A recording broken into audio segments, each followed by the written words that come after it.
My name is Kai Bird. I'm the executive director of the Leon Levy Center for Biography, which over the past 12 years has awarded more than 44 major fellowships to working biographers. We do 4 such $72,000 fellowships each year, and now a 5th one. To date, some 20 biographies have been published, including Ruth Franklin's biography of Shirley Jackson, which won the prestigious National Book Critics Circle Award for biography. I also hope you can spread the word about our brand new wholly unique master's program in biography and memoir, which has just started this autumn with 17 enrolled students. So all of this is due to Shelby White, who has generously funded this program for 12 years, and she's with us here in the front row. Thank you, Shelby.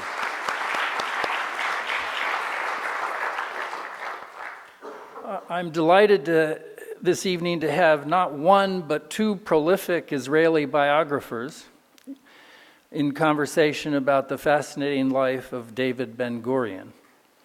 This event is co-sponsored actually by the Leon Levy Center and the Taub Center of Israel Studies at New York University.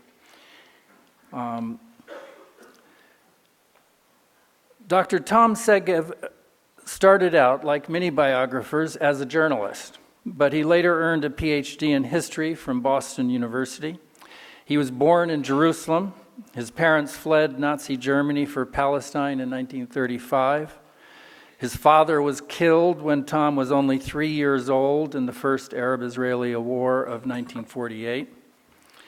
And I should mention that my own earliest childhood memories, like Tom's, are of Jerusalem, but of East Jerusalem, where my father was stationed as a Foreign Service officer. Tom is the author of 9 books by my counting, and I will mention a few of them. The 7th Million, The Israelis and the Holocaust, published in 1993.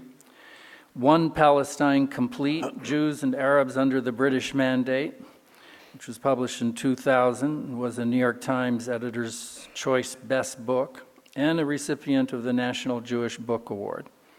In 2006, he published 1967, Israel, the War, and the Year That Transformed the Middle East. The historian Saul Friedlander described it as, quote, probably the best book on those most fateful days in the history of Israel. Dr. Segev's latest book, A State at Any Cost, The Life of David Ben-Gurion, has just been published in America. I think it was 8 years in the making. Is that right? 6. 6, only 6. Fast worker. Fast work, exactly, for a biography. Dr. Avi Shilon's most recent book is Ben-Gurion, His Later Years in the Political Wilderness, and it was published in May of 2016. Shilon is currently a postdoctoral fellow at New York University and at the Taub Center for Israel Studies. His first book, Menahem Begin, A Life, was published by Yale University Press in 2012. So we're going to have a freewheeling conversation for about 40 minutes, followed by a short Q&A. And afterwards, Tom Segev will sign some books sold by Books on Call of New York City.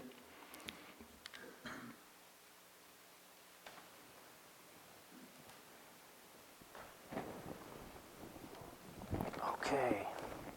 Can you hear me? Okay. I'll start off with the first question. Dr. Segev, I have been called on occasion a revisionist historian of the Cold War. I am rather proud of the label. And I know you are sometimes labeled as one of those, quote, revisionist Israeli new historians. Is this a fair label, and if not, why not? You start immediately with the... Get right to the...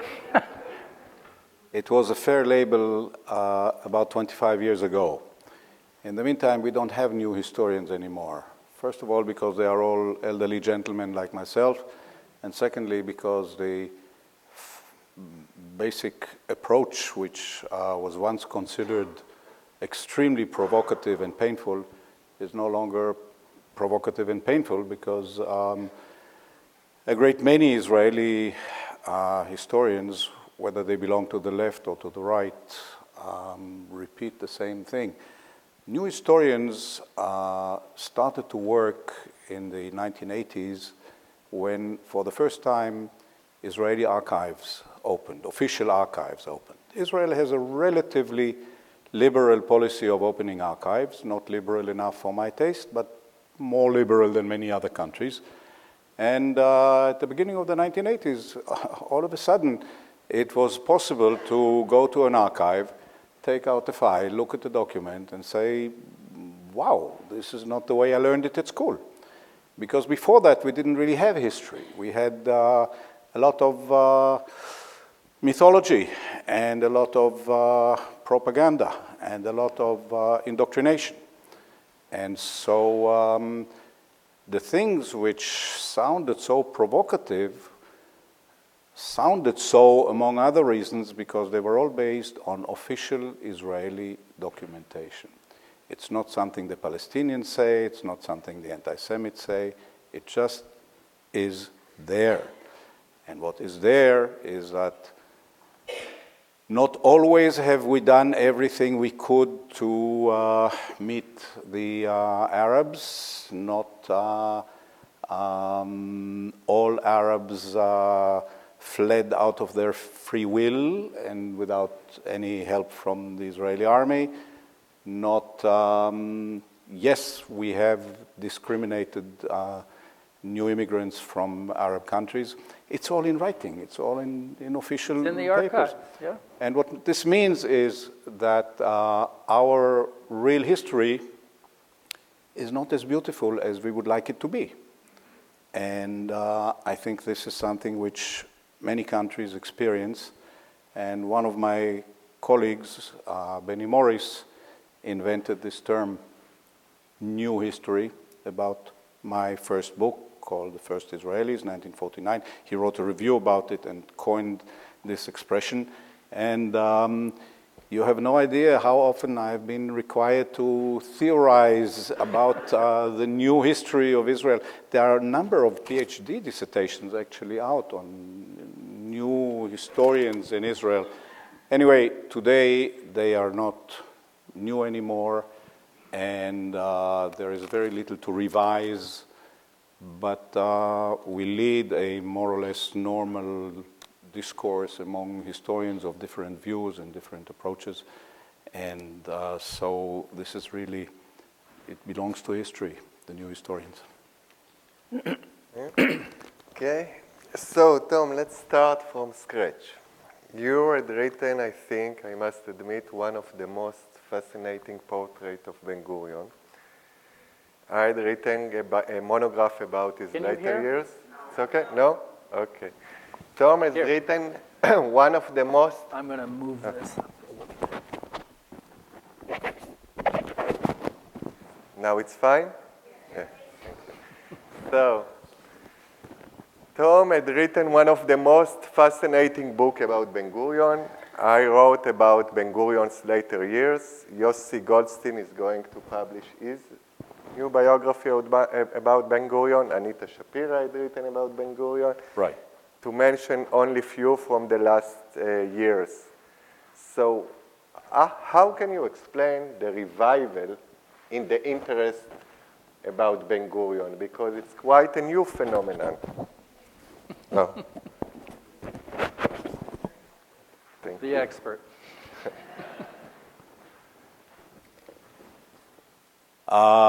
Since I came to America a week ago, there was not a day without people asking me, why are you talking about Ben-Gurion instead of talking about Benjamin Netanyahu?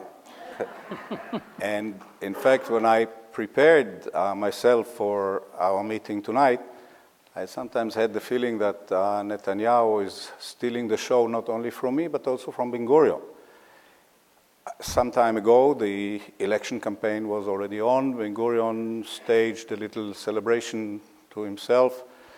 On that day, I think July 21st, he had been in office one day longer than David Ben-Gurion. And this may have been the last happy occasion in his political career. But it was very important for him, because the longer he stays in office, the more people long for Ben-Gurion. Now, these four, they are watching Bibi's politics, and they are longing for, for Bibi's politics, and they are longing for BG's statesmanship and vision and integrity. Now, there are various things one can say for support of Netanyahu, but integrity is not one of them. And so it's quite remarkable. When during the 6 years I worked on this book, there was not a day without Ben-Gurion being mentioned in the media. And 4 other biographies have been written. One of them by Avi Shilon, which is a very good one, very interesting perspective, and that's quite amazing, isn't it? And a very popular documentary movie has been made that shows in cinemas.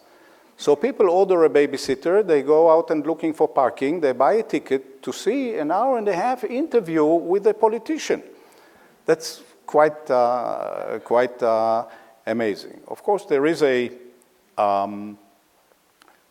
whole generation of Israelis who associate the term prime minister with the name Netanyahu, just as there is a whole generation, my generation, which grew up under, if you want, the spell of Ben-Gurion.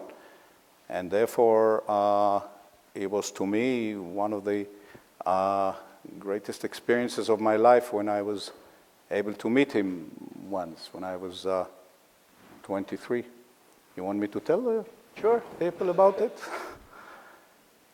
I went with 2 friends to interview Ben-Gurion in his kibbutz in Sde Boker for the student newspaper of the Hebrew University. He looked the way you would expect, short, stocky, with a huge white lion's mane on his head, and very, very impressive. As I say, it was one of the deepest experiences of my life. I had the feeling of facing actually Jewish history in person.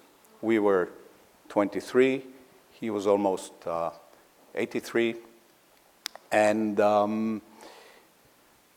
I got the impression, I remember him as a very sad and disappointed and lonely man. We found him in a pensive mood, preoccupied with the past. He told us a lot about the achievements of Zionism. This was just before the 20th anniversary of Israel's independence. And he also told us a little bit about his life in his hometown, Plonsk, in Poland, which is about 40 miles northwest of Warsaw. And he talked about himself. He told us, he talked to us, for example, about his wife, Paula, who had just died a few months earlier. And I will never forget how all of a sudden he almost whispered, "I wanted another child, Paula didn't want to." And I remember how, we were really shocked that he's taking us into the most intimate chambers of his life. And then he told us something else which surprised us very much. He said that at the age of 3, he already knew that he won't remain in Plonsk, but he would be living in Palestine, because at the age of 3, he had already been an ardent Zionist. Why do you laugh? Because apparently at the age of 23, you didn't find yourself facing Jewish history in person, wondering how to continue the conversation from that statement on. So we still have the tape of that conversation, and one of us, the most daring one, me, says, Mr. Ben-Gurion, this is something you knew at the age of 3? And he says, yes, of course, at the age of 3, no question about it. For all the children, we were all Zionists. Gets very, very agitated. And I thought it's odd. As a matter of fact, as Avi Shilon has in his book, Ben-Gurion at that time was no longer always connected with reality. Sometimes he wasn't. And so, but later in recent years, when I worked on the book, it occurred to me that perhaps it wasn't that absurd after all. Okay, not 3, but at the age of 13, he already founded a Jewish club with his friends in Plonsk to promote the use of the Hebrew language. He and his friends began to teach each other Hebrew, good Hebrew. We have letters from that time, and they are rich Hebrew, speaking, reading, writing. And they wanted to convince the Jewish population of Plonsk to speak Hebrew as an everyday language, which was kind of naive, romantic, perhaps even eccentric, as he was, Ben-Gurion. But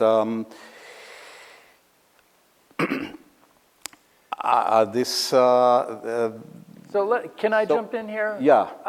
Let me pick up on that. I mean, what you have written is a very intimate biography of this man who is a legend, but it's very personal. And partly, I think, because you have access to all his diaries, and they're written by him every day and almost every day. And the diary is an amazing document, isn't it? This is something he started to write at the age of 14 and ended on almost the last day of his life, almost every day. And it's all written in school notebooks, really, for children. And at the end of every notebook, there is an index. And there are very many reasons why he needed that. One reason is definitely for us to read, for history. He was very much aware of his role in history and very much concerned about his image as an historical figure. And I had known Ben-Gurion, like many Israelis, as a figure cast of steel, carved in stone, standing on a high pillar. And I was looking for the real Ben-Gurion, and to my surprise, I found a person who can also be romantic and poetic, great lover of nature. He has very, very beautiful descriptions of nature in his diary. But he's also, he can get depressed, he's insecure, he's driven.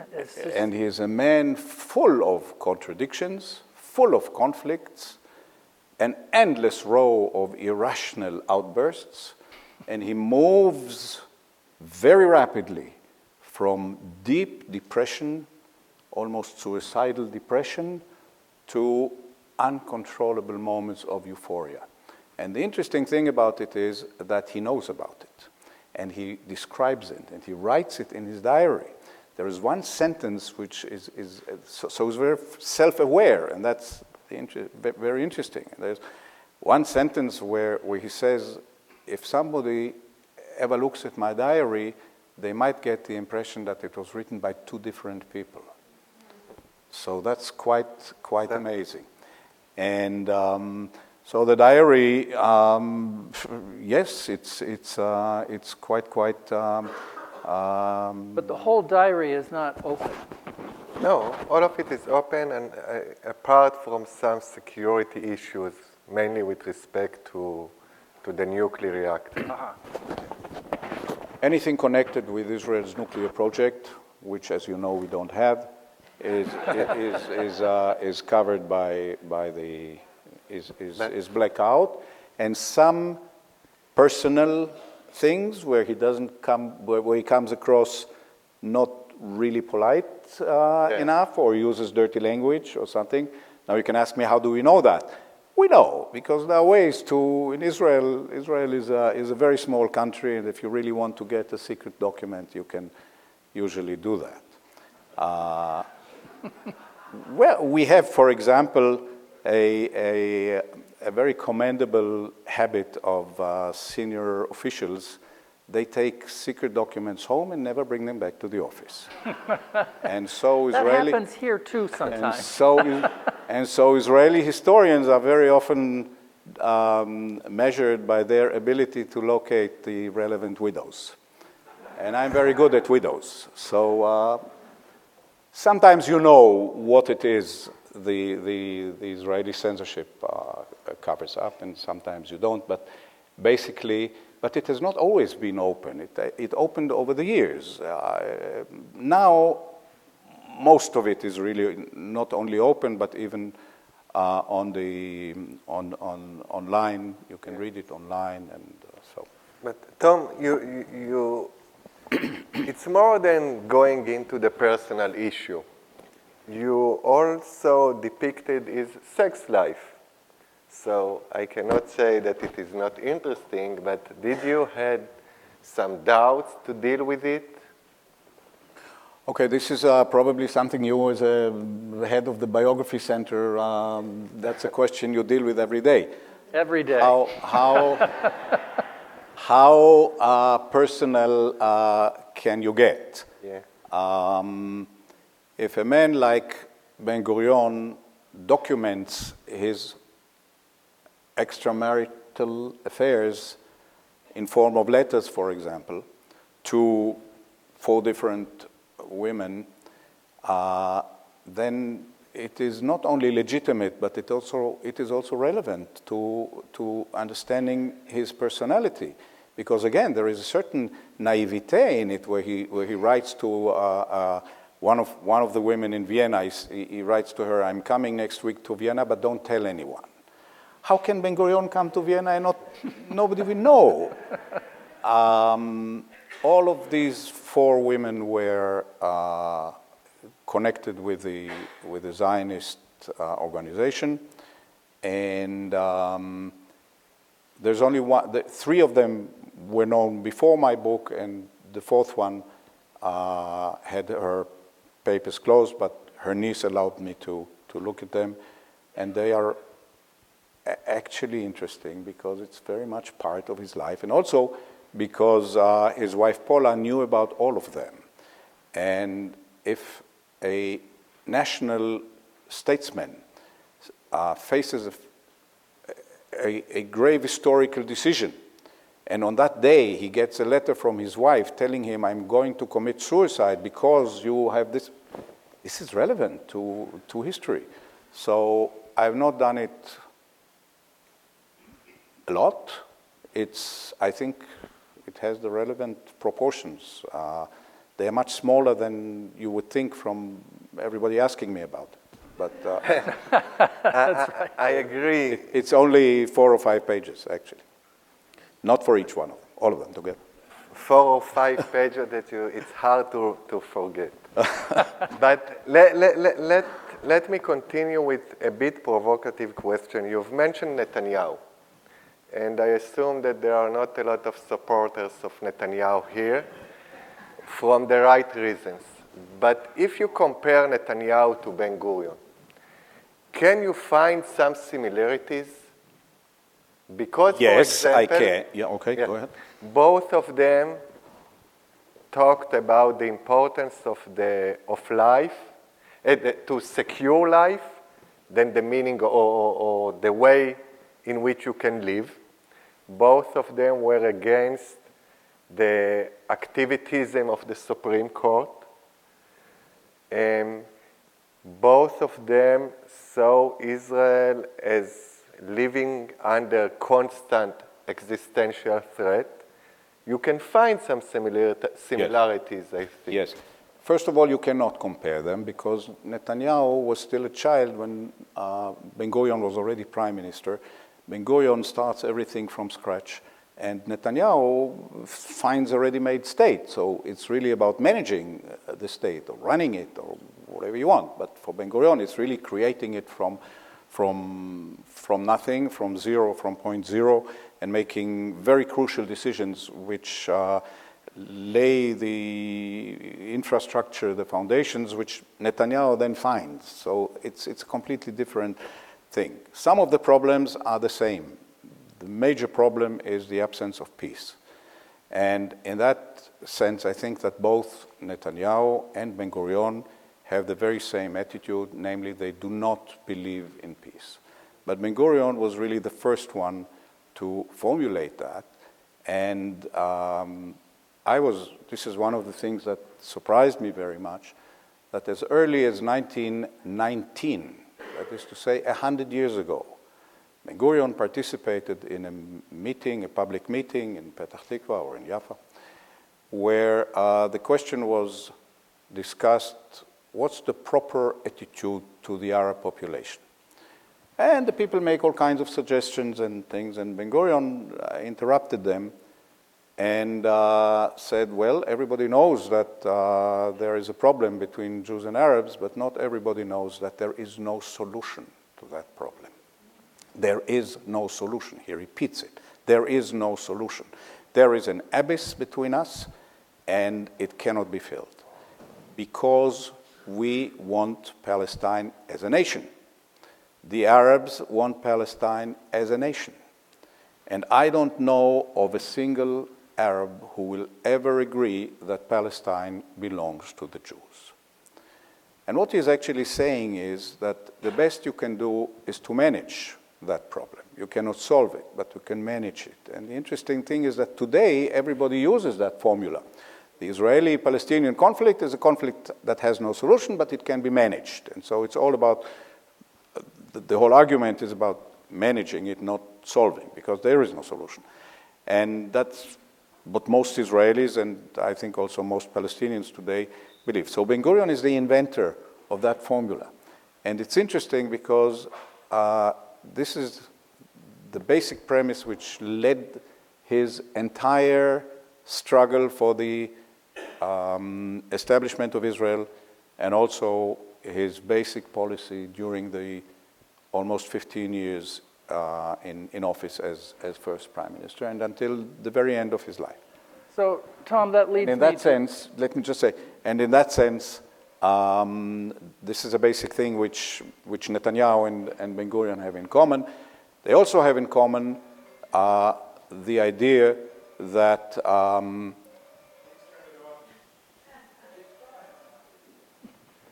tell them that I'm busy. They also have in common that they want as much land as possible. The definition of Zionism: as many Jews as possible, on much land as possible, not necessarily the entire country, and as few Arabs as possible. This is the basic idea, that the basic principles of Zionism, which Ben-Gurion brings with him from Poland. And actually the first thing Ben-Gurion does is, as a public figure, is to try and convince Jewish farmers to replace their Arab workers. It was called the struggle for Hebrew labor.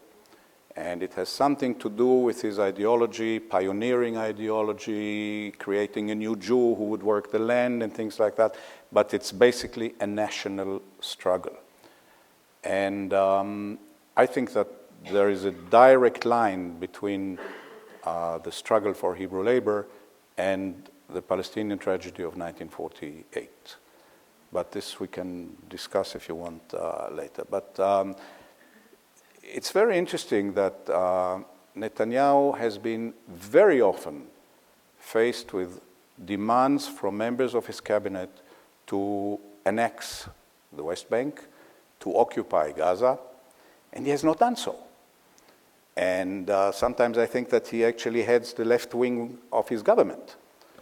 But he has this ability, maybe that's what you get when you are prime minister, he has this ability to manage the situation in a rational and pragmatic way, very much like Ben-Gurion. Because Ben-Gurion deliberately avoided taking the West Bank and East Jerusalem and Gaza in 1948, and for throughout his career until 1963, he rejected again and again suggestions, although he considered them, but he again and again rejected the idea of occupying the territories which we eventually did occupy in 1967. So this is quite interesting. And the reason was because they are populated with Palestinians. Having just gotten rid of it, it would make no sense to occupy them again. And so I think that there are several similarities between Ben-Gurion and Netanyahu in sense of historical responsibility. So we should get to we should get back to 48 and your theme about Arab labor and Hebrew labor, but I want to begin with going back to 1906 when Ben-Gurion first arrives in Ottoman Palestine. Mm-hmm. And your portrait of him is very vivid, and you're struck, though, by the fact that he's not naive about Palestine. He understands that there are Arabs there. Yes. He's not in denial. No. There's no mythology. He understands. But I'm wondering, how does his attitude towards the local Palestinian population evolve? And does he form any friendships? I see very few instances in the story of where he has a deep friendship with a Palestinian. And why? He hardly had deep friendship with anyone, but not with Palestinians. No, he was a difficult person, Ben-Gurion, but he had no friendship with Arabs. As early as 19... with George Antonius. Sorry? He had meetings with George Antonius occasionally. He had meetings. There are two stories which Ben-Gurion repeatedly told. One is in 1915. Before that, I should say that in 1908, when he was an agricultural laborer on a farm in the Galilee called Sejera, Arabs attacked that farm, and two of Ben-Gurion's colleagues were killed, one of them right in front of his eyes.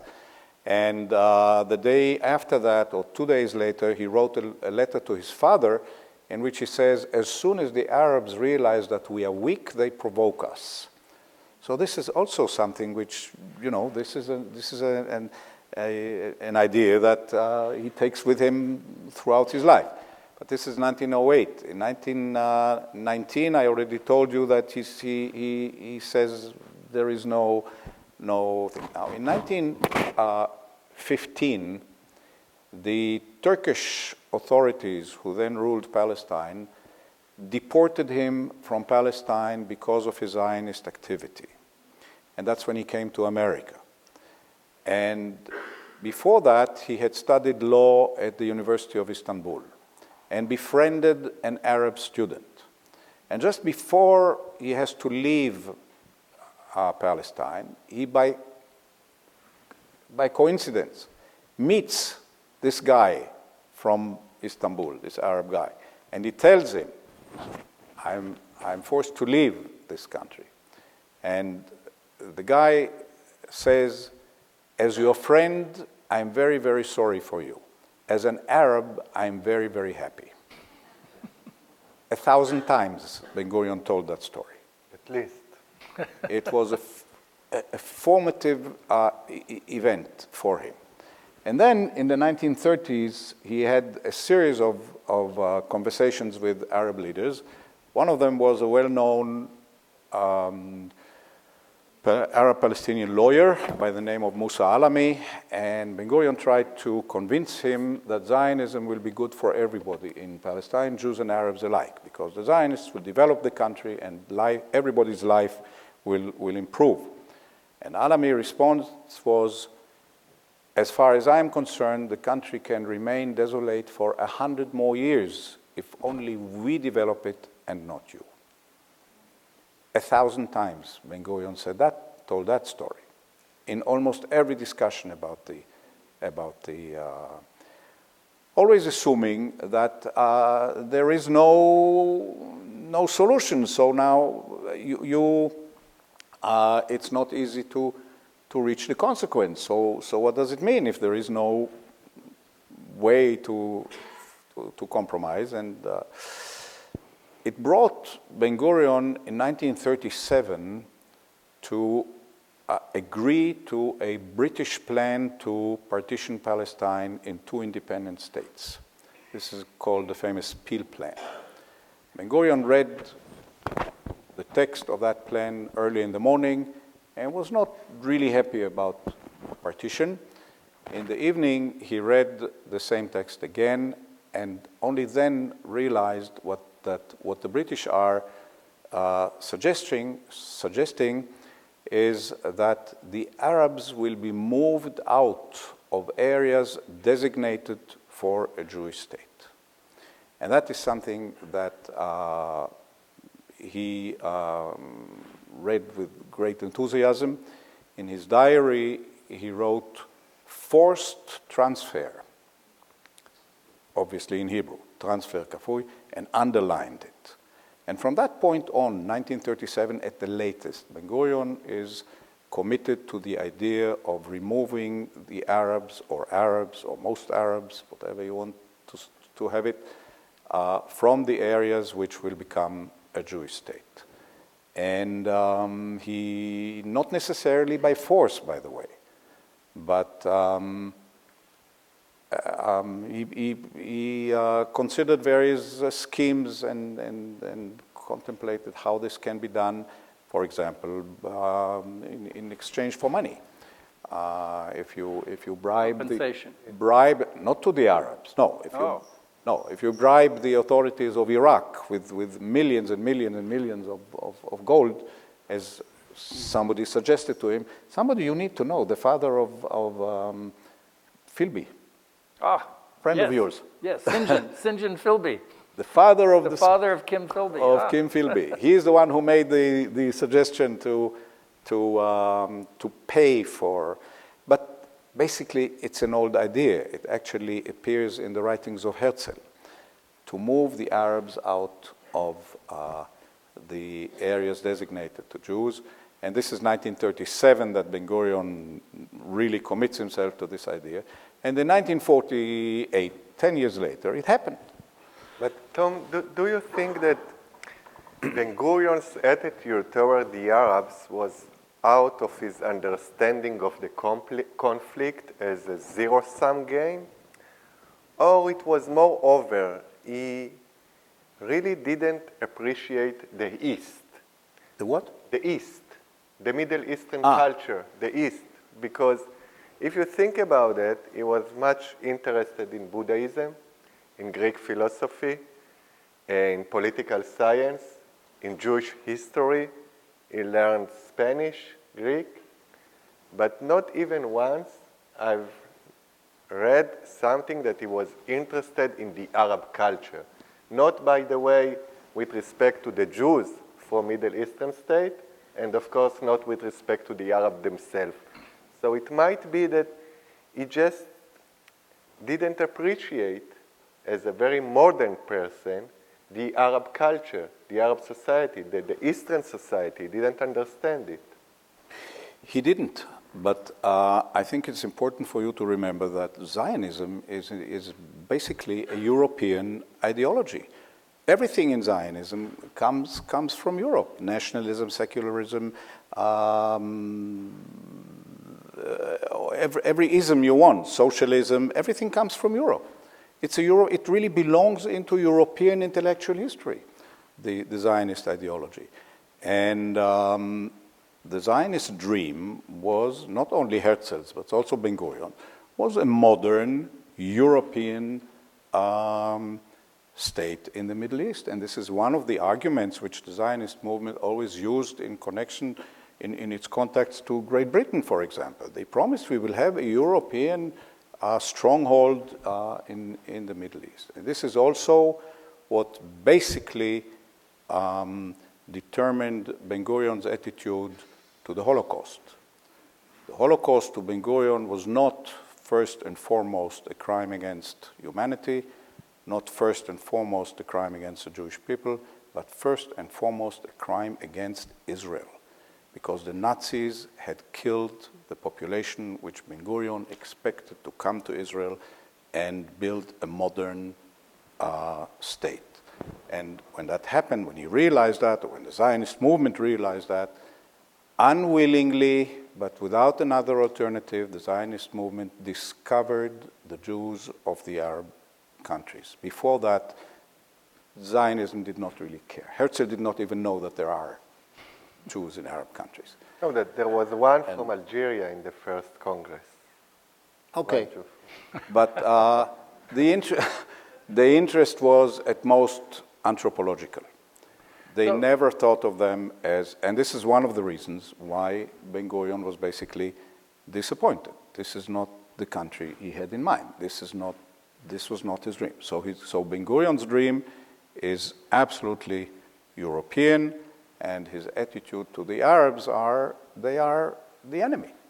So I was very surprised on this point to learn from your book that Ben-Gurion first learned specifically about the details of the extermination of Polish Jews in 1941 when he's in the 42. I think. In New York, he's on a visit, and surprisingly, he meets a Christian Palestinian businessman who you explain had some information specifically about this. Right. And you quote Ben-Gurion saying later, "The catastrophe of European Jewry is not directly my responsibility." So what was his... No, these are two different things. There is no day in which Ben-Gurion doesn't know that the Nazis are killing the Jews, and the next day he knows. That's not the way it happened. This is all happening. He gets news all the time, and it gets worse and worse and worse all the time. So obviously, he follows it in real time, and everybody knew quite a lot. The New York Times is reporting on it. Yeah. Very badly. Yeah, on the back page, inside pages, just like the Hebrew press in Palestine. This is interesting from a journalistic point of view because they are missing the most terrible story of the century. Actually, they are missing the story from a journalistic point of view. But this is a different issue. Ben-Gurion heard from various sources that the Nazis are actually aiming at killing everybody who is Jewish, all Jews of Poland, all Jews of Europe, and he didn't believe it. And after the Holocaust, he very often said, when Mr. Kitani told me this or Mr. Kitani told me that. And very few biographers or very few people stopped to ask, excuse me, dear Ben-Gurion, who is this Mr. Kitani? And I was really intrigued by Kitani. Kitani turns out to be a Christian Arab from Jerusalem who had a business of export and import of auto parts. To the present day, there is a Kitani import and export in Beirut. And eventually he moved to New York and became active in Rotary International. And as such, he had contacts with all kinds of governments in exile and NGOs and all kinds of things. And one of them was the Polish government in exile in London. And that's where they heard about the industrial nature, the totalistic nature, the total nature of what the Nazis are doing in Poland. It's not just a pogrom. It's really a whole very clear plan to eliminate them all, to exterminate them all. And that's what he told Ben-Gurion. I was not able to find out who actually made the contract between. Ben-Gurion always mentioned a name of a person, but he must have been wrong because there is no such person as by the name Ben-Gurion mentioned who made the contact. But Ben-Gurion was sitting in America in 1942. He wasn't particularly busy. I am not quite sure why he was here at all, but he was here, and these kind of exiles and government in the making, they met each other. And so Kitani met Ben-Gurion, and Ben-Gurion believed him. And I thought, this is such an extraordinary story that I really need to be sure about it. There are lots of stories which Ben-Gurion also tells, and you sometimes ask yourself, is it true? And it's very often, I think, every biographer meets these kind of stories where you can say, I'm not sure that it's true, but it's a nice story. So Ben-Gurion says it, he has no reason to. I can give you an example. One day he is in a hotel in Paris, somebody knocks on the door, a guest from the upper floor, he opens the door, he finds himself facing Ho Chi Minh. He invites him in. He tells him about the Vietnamese aspirations for independence. He tells him about the Jewish aspirations for independence. And then Ho Chi Minh tells him, why don't you set up a Zionist government in exile with headquarters in Hanoi? One of the problems writing about Ben-Gurion was that he is a man without any sense of humor. That's very difficult for a biographer. Yeah. So I ask myself, is it true or is it not true? I don't know if it's true or not true. You can believe me that I bothered every living biographer of Ho Chi Minh. Did you ever hear anything about it? No? No. Ben-Gurion says it, but otherwise we have no. So it's not important enough to leave out because it's a nice story and it tells something about Ben-Gurion and about his storytelling. He also had a very journalistic talent, Ben-Gurion, in describing things that happened to him and deducing wider conclusions, just like a good journalist should do. He once had a meeting in February of 1947 with a British statesman. February of 1947 is the coldest recorded month in the history of Great Britain. And the meeting was at the Dorchester Hotel in London. And when Ben-Gurion got there, he realized that the hotel is not heated. And this man, Stanley was his name, immediately tells him, don't take off your coat. We will sit, and they sit in the lobby with their coats on and talk whatever they talk. And Ben-Gurion understands this is quite amazing that the British Empire doesn't have enough fuel to heat the most prestigious hotel in Europe. So the British Empire is sinking. So for a long time they won't remain in Palestine. This is the way of his thinking, which is very interesting. So these are stories which you can use or you cannot use, and so. But if a Palestinian businessman tells Ben-Gurion about the Holocaust, I really want to know everything I can, and I invested a great deal of work, and I think I know who he was. There was such a man. He was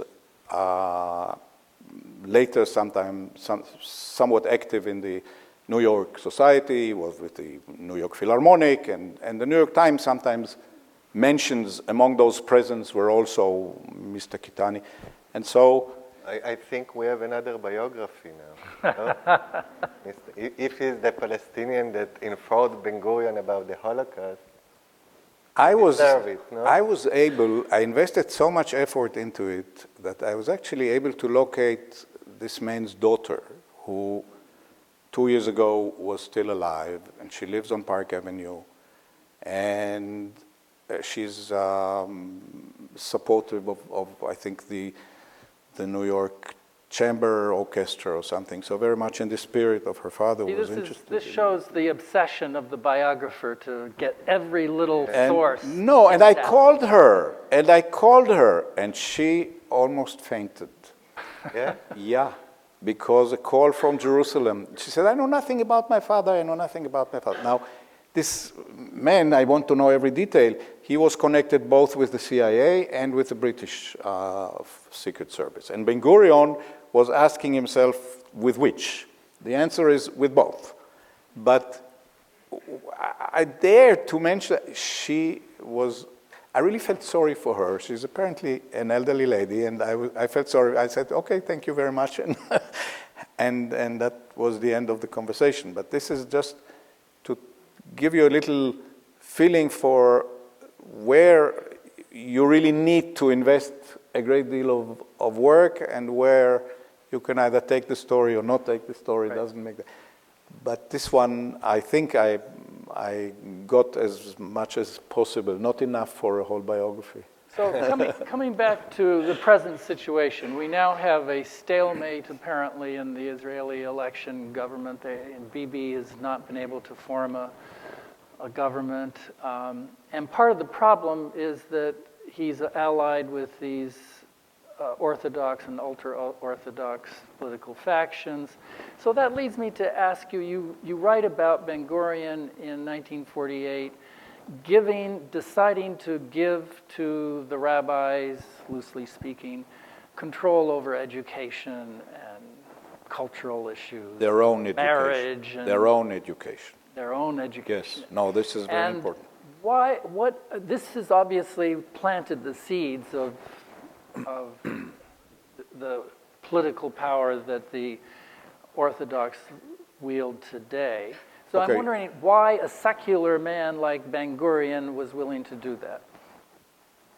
Okay, this is really the beginning of an evening. A And subject for- I'm already want to reply. But I tell you several things. Ben-Gurion was a secular man. He ate pork and he worked on Yom Kippur, documented in his diary and his letter to his wife. But he never knew what it means to be a secular Jew. And his entire life, he looked for an answer to what does it mean? How can a Jew be a secular Jew? Is there what about a secular Jew's attitude to God? Is there such a thing as God or not? Throughout his life, he tackles with this question, and when we visited him, we were not the first to do that, but obviously when you have this, we were there for 3 hours, so we talk about lots of things, and at one point we said, Ben-Gurion, do you believe in God? So this is when you were 23. Yes. And we had already come to a point where we said just Ben-Gurion. We did not say Mr. Ben-Gurion anymore. It was very pleasant conversation, actually. And he then reminded us that as a young man, he believed that there is no such thing as God. As a young man, he also found a sentence in the Old Testament which teaches us that God did not choose the Jewish people, but the Jewish people chose God from a variety of other gods. So there is no such thing as God. And then he told us that he was invited to a famous scientific institute in Sweden, in Uppsala. And there they showed him a machine that can divide a second in million parts. And they told him, he says to us, they told me that it's not so difficult. There are two wheels, one goes to the right, one goes to the left. You stop the wheel and you have... Can't be, he says. 1 million parts. I can still hear him say that. 1 million parts of a second. Human beings alone can't do that. There must be some kind of superior power. So don't misunderstand me. I don't mean when I say God that it's an old man with a long beard sitting on a throne ruling the world, but there is something like... And this is interesting because it was part of a long process which at the very, very end of his life, the time when you wrote about, he would just say, when somebody asked him, do you believe in God? He would just say, yes, I believe in God. But you already mentioned, or you mentioned, his trip to Burma. Yeah. He was once on an official visit in Burma. And at the end of the official part, he actually stayed on in the house of the Burmese Ben Gurion called UNO and studied Buddhism. He had Buddhist scholars coming and teach him the basics of Buddhism. Now, what was about Buddhism that, why Buddhism? Because he thought that Buddhism is a religion without God. And if you can have a set of binding ethical values without God, wow, that was something which would appeal to him. And as Ben Gurion, he came back feeling that he's an expert on Buddhism. And there's actually a long lecture which he gave to the cabinet, and there's the whole meeting, you know, all the minutes of like I think 18 pages of minutes of a certain cabinet meeting where Ben Gurion lectures about Buddhism, and that rose eyebrows all over the world. And eventually, the New York Times asked him to write, and he did write, a very long article about the basics of Buddhism in the New York Times. And he was wrong about a lot of things. I wrote an article about this. He was wrong about a lot of Wrong things. about Buddhism. Yeah, he was wrong about Buddhism. In many- Buddhism. So, Avi, Be that the only thing he was wrong about, but it's really an amazingly complex character, a really, really interesting man. I didn't have one boring day working on him, precisely because of all these many eccentricities and many original ideas and the difficulty to distinguish between vision and fantasy. Ben Gurion was a man of both. Yeah. And that is so interesting when you work on him and write on him. So, Tom, we've about run out of time. Avi, do you have a last question? Yeah. Okay. Okay. Go for it, and then we'll go to the audience. Okay. 48, you forgot. 48. First of all, Get to 48. First of all, with respect to religion, you know, it is very hard to detach religion from Zionism. If you think about the name Israel, the signifier is survive with God. So the notion of religion, even if Zionism is a secular phenomenon, is embedded within it. But with respect to the last question about Ben Gurion, when I wrote about Begin, I thought that Begin is the secondary in its influence on the current Israeli society to Ben Gurion. But now when I think about the current Israeli society, and it relates to your question, because actually Begin was the one who gave much power to the religious, do you think that Begin is much more influential on the current Israeli society than Ben Gurion? Because Ben Gurion wanted Israeliness over Jewishness, but we became much more Jewishness, the amalgamation between religion and nationalism, the power to the religious party, all of it is Begin and not Ben Gurion. So what do you think? Begin is definitely the father of the current movement of the Israeli society towards the right. And there are, I think, two major reasons for that process. Under the influence of Begin and later, Israel abandoned the basics of social democratic economy, and it has worked. Never before in the history of Israel have so many Israelis enjoyed a good life. That doesn't mean that there aren't poor people in Israel, but never before did so many Israelis feel that the economic situation in Israel is good. And the other thing is, of course, that there is no peace. Leftist means some kind of hope in peace. To be a leftist in Israel, you need to have hope in peace, and most Israelis have lost hope in peace. And so this is, I think, explains how we move to the right very much in the spirit of Menachem Begin, whom Ben Gurion described as Hitler, And Begin, on his part, described Ben-Gurion as Hitler. So, but one more word, I won't do it very long, but one more word about Ben-Gurion's attitude to the Orthodox. There are two subjects in the book for which I praise Ben-Gurion very much. A, for his attitude towards the problem of the Orthodox, and B, for his German policy. And I know many people who are angry with me for both these things, but I think Ben-Gurion really deserves praise for both of these things. Concerning the religious, he had several principles which directed him. A, this is a political problem.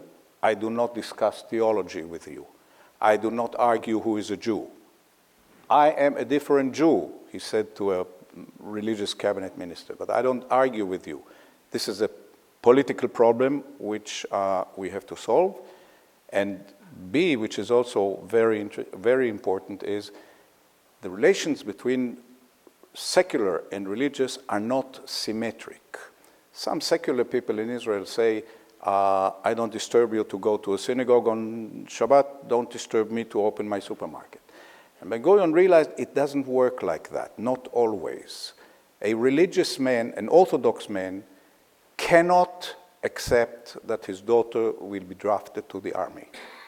He will leave the country, he will kill himself, he will violate the law, he will not allow that his daughter be. And Ben-Gurion understood that this is not symmetric. And the third principle was that state and religion in Israel cannot be separated, and because there are certain needs which the Orthodox community have, and it is the obligation of the state to provide synagogues and provide mikvehs and provide Orthodox education. And so we had a very interesting understanding of the needs of the Orthodox community, and I think, I don't have proof for that, but I think that he brought it with him from his hometown in Poland, where they constantly had these conflicts between religious and the secular, and it was always settled in form of a compromise. So let's go to the audience. I'm sure there may be some questions. There are microphones on both sides. Hi. I have a question, but I just have a quick caveat to something you just said, Tom. You can ignore it. But you say Ben-Gurion wasn't interested in the question of who's a Jew, but he did. I'm over here. He did send He did send out that letter to all those intellectuals saying, how do we define who is a Jew? And there's a really interesting collection of work of people responding to it, and, you know, from all over the world. Yes. Okay, but my question is this. Historically, we're taught, like, it's Ben-Gurion versus Jabotinsky in terms of the character of the state. But I wonder, how different would the conflict have been once the state was declared with the Palestinians if Jabotinsky had been prime minister? It seems like Ben-Gurion adopted Jabotinsky's view towards the conflict, perhaps with less pragmatism than Jabotinsky had in mind. Or perhaps more. I cannot answer a question, what would have happened, because I really don't know. But I can tell you that in my view, and I think that the longer time passes, the stronger this becomes obvious, the difference between Jabotinsky and Ben-Gurion is really tactical. They are both leaders of the same national movement. They have the same goal in mind, an independent state. And this is also why at one point they were able to get along very well together. Immediately afterwards, he would call him Stalin, and he calls him Lenin. Hitler. But at one point, they got on very nicely together.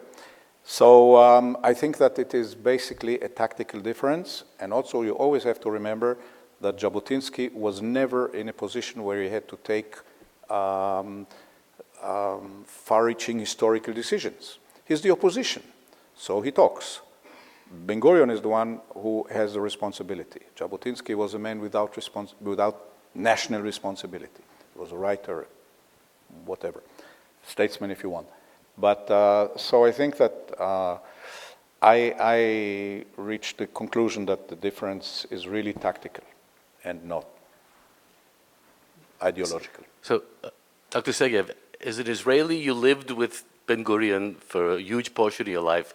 As a historian, he shows up in almost all of your books. And what I was wondering while I was reading the biography was, given that you've lived with him for most of your life, all of your life, was there a moment in the research where you came across something you said, now this is something that I never thought was possible or hadn't even imagined, or that changed your point of view towards an issue in Ben-Gurion's life and career? I know that nobody believes that, but I swear to you that I don't start a biography with some ideology in mind. My only commitment is to the story. And what I discover in the archives, that's what I tell. If the story is different, I would tell a different story. Concerning surprises, yes, I already told you that one of the surprises was how it's really a very, very complex character who can also be romantic and also can be very, very eccentric, a man who consults a fortune teller, a man who sees a UFO in the sky and describes it in great detail, a man who at the end of his life really completely destroys his whole historical heritage, his whole historical image for nothing, for some God-forgotten affair of the 1950s, which no Israeli wants to hear about it anymore. And it's an irrational kind of thing to do. So the amount of irrationality in Ben-Gurion is one of the things that surprised me. And also how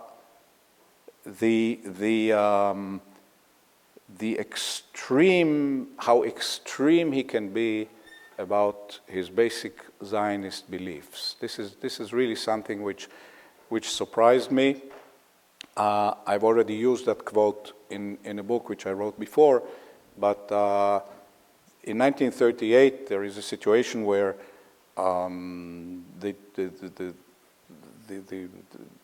there is maybe a chance to save Jewish children from Germany by bringing them to England.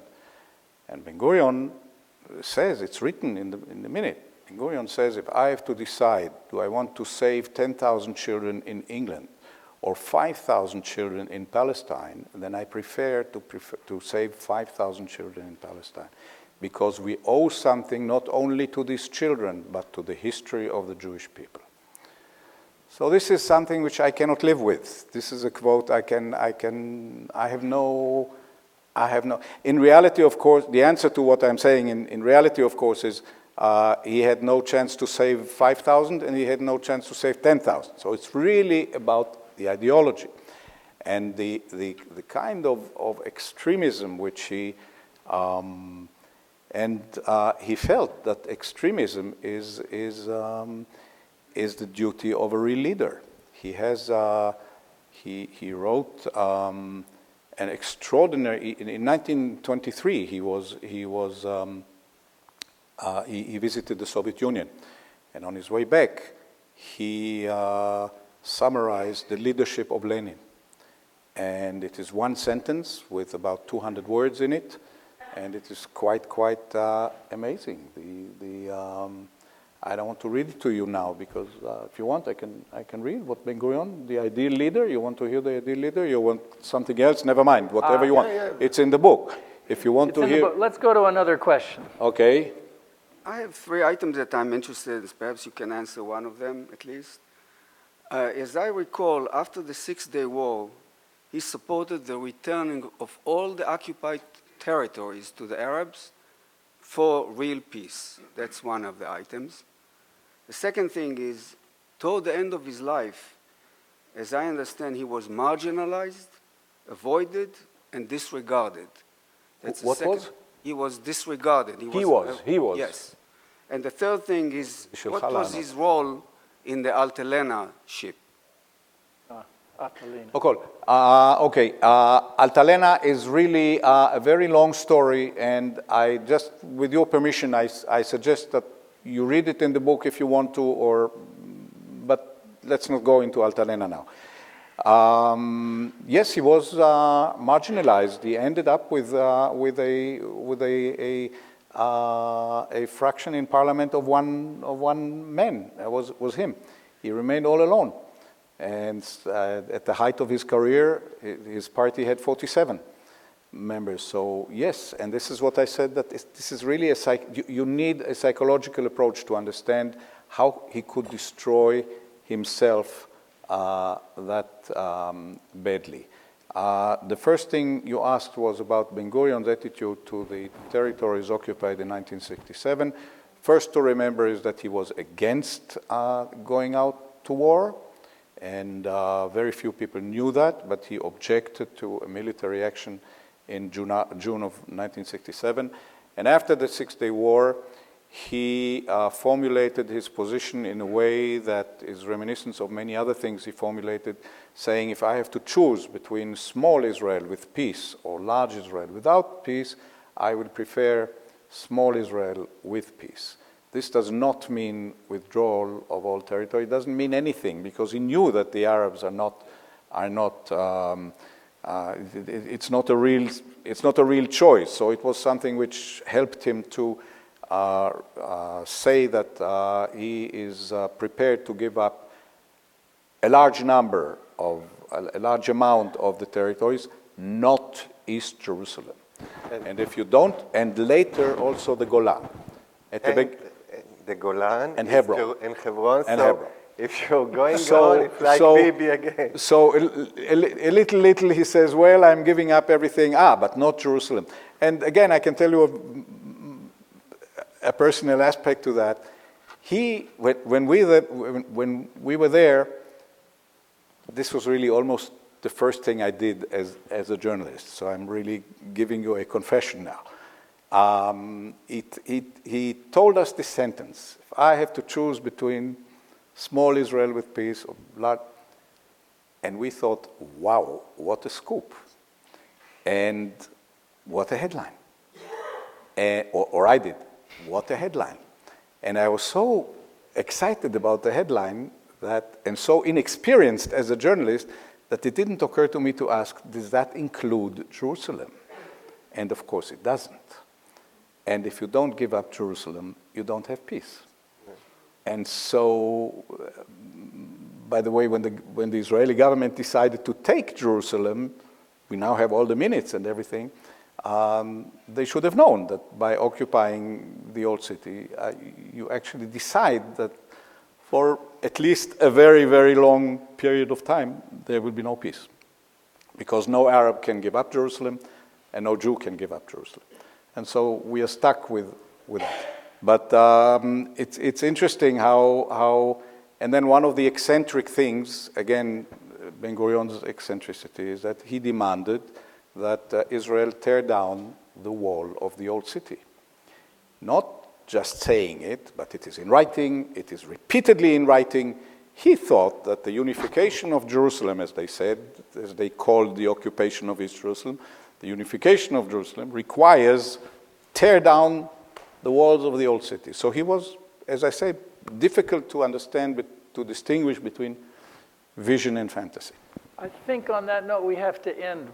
I'm being told we're over time, but this has been Okay. fantastic. Thank you so much, Tom. Thank you very much. Thank you. תודה רבה.